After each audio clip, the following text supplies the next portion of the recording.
Now, a series of airstrikes hit several locations in the southern suburbs of the Beirut city early in the morning, where it caused several smaller explosions as well and rings of smoke intersecting over the skies of the Lebanese capital. This massive air raid that leveled several buildings in southern Beirut city has reportedly killed at least 8 people and wounded over 90 others. The Israeli military has claimed that these strikes were targeted at Hezbollah's main headquarters that is located beneath residential buildings. Now, ahead of the strikes, the Israeli army spokesperson had also issued a warning to the residents to evacuate the area, as alerting them of Israel's plan to target the main Hezbollah headquarters that, according to the Israeli military, is located beneath the residential buildings. As part of the extensive aerial operation to degrade Hezbollah's terrorist infrastructure and capabilities, we are preparing to conduct strikes on strategic assets that Hezbollah has hidden underground beneath 3 buildings in the heart of the Dakhia in Beirut. In the heart of the Dakhia in Beirut, Hezbollah constructed 3 buildings with designated underground spaces for storing strategic weapons, with the buildings above acting as a shield.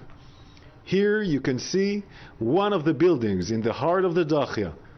In the last hour, we have contacted the residents of the 3 buildings in the Dakhia.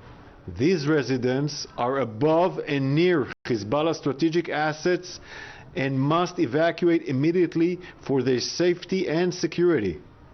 Residents of the following buildings in the Hadath neighborhood, building complex A Salam, A Lilki neighborhood, building Munir Shadid, and in the El Haddad neighborhood, building Shith, must move as far away from the buildings as possible before the strike. In a short time, we will attack the weapons stored beneath the buildings. The explosion, because of the missiles, may damage the structure and could potentially cause them to collapse.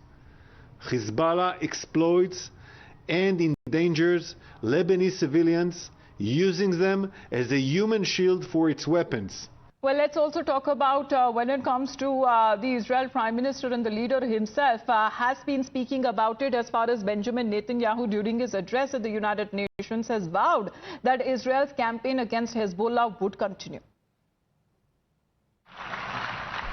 Just this week, the IDF destroyed large percentages of Hezbollah's rockets, which it built with Iran's funding for 3 decades.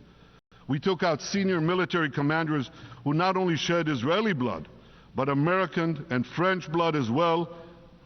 And then we took out their replacements, and then the replacements of their replacements. And we'll continue degrading Hezbollah until all our objectives are met.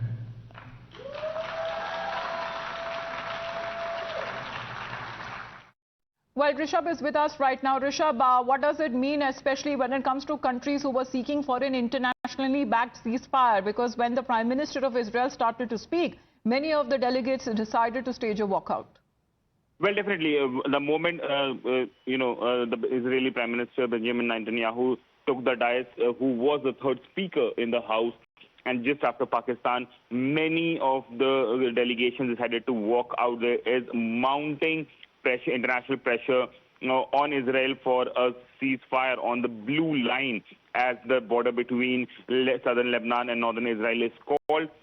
Be it G7 countries, be it United States, be it Canada or other countries, all of them have been time and again, advocating that there should be a ceasefire, immediate ceasefire.